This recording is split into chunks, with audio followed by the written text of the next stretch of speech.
This is the Sprolink NeoLIVE R2 video switcher and mixer, a device that takes video and audio signals from 4 sources and enables you to switch seamlessly between them. It is, in effect, a TV studio in a box the size of a large book. What sets this device apart from its competitors is the amount of flexibility you get over how the output is displayed, and the ability to store your layouts as presets for instant recall. The top looks familiar to anyone who's seen a video switcher before, and includes a large screen for monitoring what you're doing, which not all such devices have. There's the familiar TV-style T-bar for controlling transitions between videos, as well as 4 individual buttons for selecting video sources. A second row of buttons underneath gives access to the scene presets, control of PTZ cameras, chromakey, and the transition effects menu. Rotatable and pressable knobs in the bottom corners control selection of parameters in the menus and adjusting the video layouts. A third knob is for headphone volume. The top 4 of these buttons control audio. The last 2 buttons relate to which of the 2 video layers you're adjusting. To the left are vents for the fan, which is disappointingly loud, even when turned to its minimum setting. On the right side are 3.5mm jacks for headphones and 2 stereo audio inputs, which can be switched between microphone and line level. There's an audio line output and a network connection. The back has a USB 3 output specifically for sending video to an encoder like a laptop, then an HDMI video out for the program or preview signal. There are 4 HDMI inputs for your video sources. A second USB is used for firmware updates to the device and for copying still images such as logos or backgrounds. And finally there's a power connector, which it's pleasing to see is a locking type, so it can't be pulled out by accident while you're broadcasting. The supplied power brick is compact, although it has a slightly short cable on it, I felt, at around 1 metre. It seems to be a universal power supply with clip-on adapters for different world standards. Unfortunately, the switcher has no power button, so as soon as you plug it in, it's on. When you do that, startup takes at least 12 seconds, but several more if it's loading images to the stills storage, which you can see by buttons 5 and 6 flashing.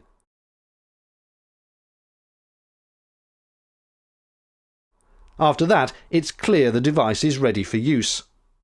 What you see on the screen at the top left, labelled PST, is a preview of what you're setting up for going to air.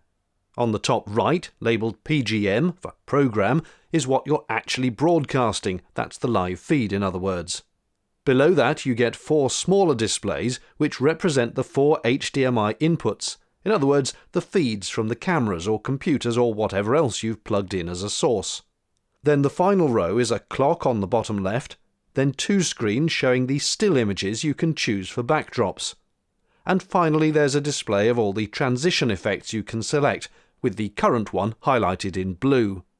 The way the NeoLIVE R2 works is slightly unusual in that you're not simply switching each source straight to air, but rather the output is always a mix of 2 layers, A and B, each of which can be set to any of the 4 HDMI inputs. Whichever layer is selected will flash, and then the input you select goes to that layer.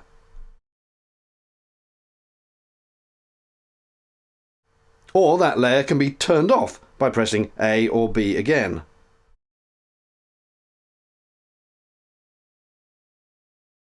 There are presets built in for full screen single source, in other words a single input filling the whole frame, which by default seems to be layer B, or there are options for things like side by side in different configurations.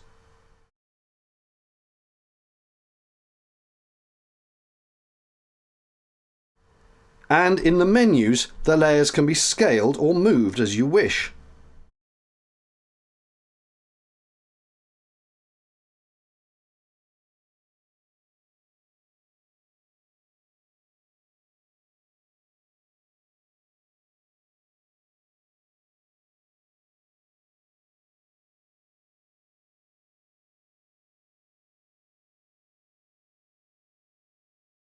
But here's the clever bit.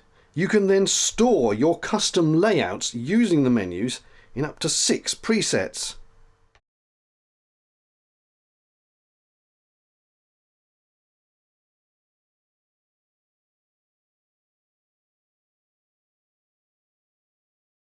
Those can be instantly recalled during broadcast by pressing the Scene button.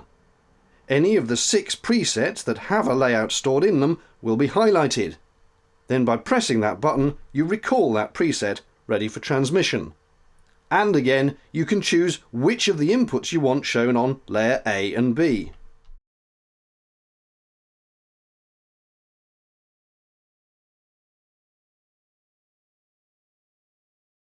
Or you can still just choose one of the inbuilt presets by selecting it using the left-hand knob if you prefer. There's also a background layer behind A and B, which is either blank or a static image.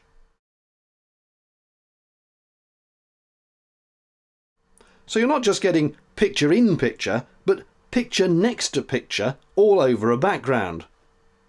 For the background, you have a choice of 2 images at any one time, preloaded into buttons 5 and 6. But you can load more onto the device via a computer and then choose which become your 2 live options using the menus on the device itself. It does take a strangely long time to load the images, mind you, during which time the button will flash.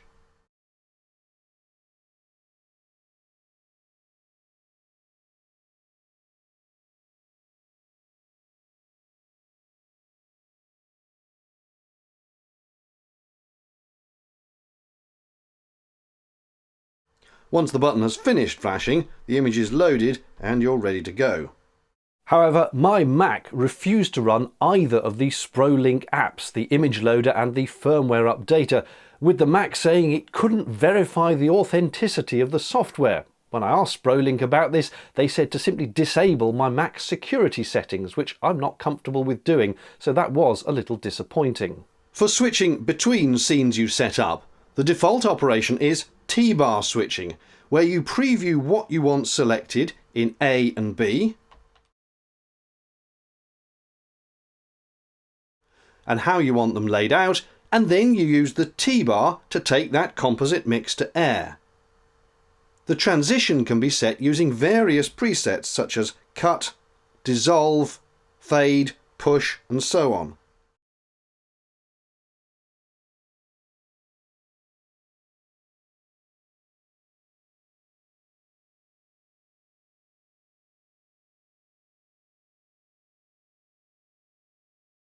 Having taken your choice to air, you can then set up for the next shot.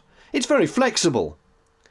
And if you don't want to use the T-bar, you can take to air with the auto button, which transitions over a preset and configurable time. If you want more instantaneous switching, where you press a button and that source goes live, you can amend the transition from T-bar to fast switching. You still have both A and B going to air, and you can turn them on and off individually, but you can't queue up layouts without them going to air, as everything is done live. Really, these switching modes are badly labelled. Think of T-bar switching as being the traditional TV-style way of doing things, where you queue up what you want next and then switch to it, whereas fast switching is instantly sending a source to air. In all cases, what goes to air is the combination of layers A and B over whatever background you've selected. I did notice the system doesn't seem to store the background as part of a preset. It simply records how you've got layers A and B set up. Another feature of this device is the ability to control pan, tilt, zoom or PTZ cameras. Now, unfortunately, I don't have any of those to test, but in theory you could set up an entire TV studio with 4 of those, controlled by just a single operator using this device. Plus it has chromakey, which can be turned on or off individually for each input.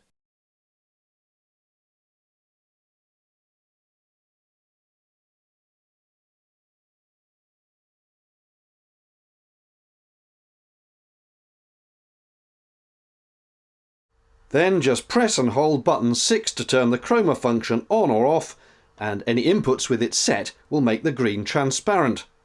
Now obviously this does not look like a good key, but that's because if you take a look at the original image, I used a very crumpled green screen which wasn't even lit properly. It's bright on this side and dark on this side. If it had been ironed and lit properly, it would be a much better key. But never fear, because you can adjust not only the colour it chooses, as well as the degree of that colour and the softness of the edges.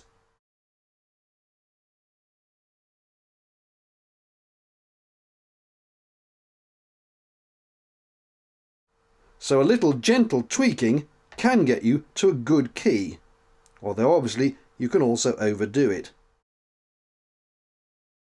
I was very impressed by how well it keyed this actually, given that I'd hung an unironed, very crumpled green screen with no lighting and the daylight being bright on one side and fading off towards the other. If I'd done the green screen properly, this would have been fine.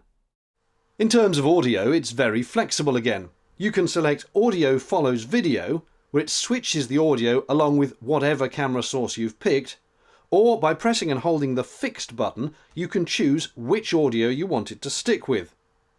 But actually, it's a bit cleverer than that, because with Fixed mode, you don't just get one channel, it has two, channel A and B, if you want them, and it mixes them together. You can select whether you want A and B on or off by pressing their buttons. If you press and hold channel A, for example, all the input lights will flash, and then you can choose which of the 4 camera inputs or the 2 mic line inputs are allocated to channel A. You can do the same with channel B, and the NeoLIVE will output a mix of channel A and B. So for example, if you're a gamer, this could be your voice on one channel and sound from the game on the other. And yes, in the menus, you can individually adjust the delay on the audio inputs so as to match the incoming HDMI, which sometimes has a tiny lag due to camera processing. This goes all the way up to half a second. And you can adjust the volume of all the inputs in the menus as well, so your game sound can be lower than your voice, for example. This is a compact and relatively inexpensive device. It's very, very flexible for how the output is arranged. You can do custom sizes and positions for the 2 channels, and you can save them into 6 custom layouts, flicking between them very easily, as well as switching between 2 camera layouts and full screen output very simply. It does offer 2 still stores, and you can have a logo on screen as well. Plus you get on-screen audio meters with audio delay and volume mixing. The drawbacks are that it's really not that intuitive until you get used to how it works, and the instructions are a little sketchy. It doesn't of itself encode and stream. You will need another device like a laptop to actually take the output if you want to broadcast to the internet, for example. It has that very noisy fan. You can turn it down, but the minimum setting is 50%, and it's still very loud. Not something you'd want the operator to have a microphone near, so maybe not that appropriate for gamers or other self-op broadcasters. There's no captioning or such like. You'd need to feed a computer output into one of its inputs if you wanted to put lower thirds on screen or have other graphics. Or you could perhaps add them after the mixer's output in OBS. And the software from Sprolink wouldn't run without me bypassing my Mac's security protocols, which I wasn't very happy about. Just before I finish, let's consider how this stacks up against the competition.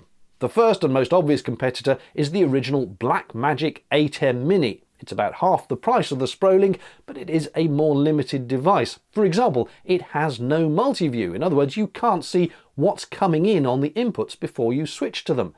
Now, in many situations where you have static cameras pointing at things that you know aren't going to change, simple switching is all you need, and so for those purposes the ATEM Mini is perfect. But, like all the ATEMs, it's also, well, it'll work perfectly well on its own, but ideally you configure it using a separate computer, where the Sprolink is simply a standalone device. Now the ATEM Mini Pro, the next step up, it costs about the same as the Sprolink, and it does have multi-view, but that multi-view occupies the one HDMI output of the device. So if you want a high quality recording of whatever show it is you're recording, you can't, because the multi-view is occupying the HDMI. Now, the ATEM Mini Pro, I can hear you saying, does record the stream output. Yes, but it's at stream quality, which is normally, what, 2-3 megabits per second? It's very low bit rate. And even if you step up to the 8M Mini Pro ISO, which makes high quality recordings of all the camera inputs, the actual recording of the output is still only at stream quality, 2 or 3 megabits, and it's still only got that one HDMI output. Now obviously you could make that HDMI output the program output, but then again, you've got no multi-view. So if you want to see what's coming in before you switch to it, you're a bit limited. Another competitor would be the FeelWorld L2+. Now, like the Sprolink, that has a screen, and in the case of the FeelWorld, it's actually a touch screen. But as far as I'm aware, although it is quite flexible with the outputs and the layouts, it doesn't, I don't think, have the ability to configure them and move them around and then save them as presets. And then there's the YOLOBox Pro. Now this is very much more expensive, but it is a total all-in-one device. It's a switcher, it's an encoder, it's a streamer, it does on-screen graphics, it will connect up to YouTube to actually put comments that people are leaving to air as you're doing the program. So it's very, very clever, but in some ways less flexible. I don't think you can configure the layouts quite as much as you can on the Sprolink in terms of where things are put on the screen, though it does have a certain degree of presets built into the box. Also, the YOLOBox is a touchscreen device entirely. There are no physical buttons, and I'm old school, I prefer pressing an actual button to make things happen rather than a touchscreen. But if you really want a box that can do everything in a small box, then the YOLOBox, at about double the price of the Sprolink, I think, is an option that you could also consider. Anyway, hope this was useful, and thank you very much for watching. Cheerio!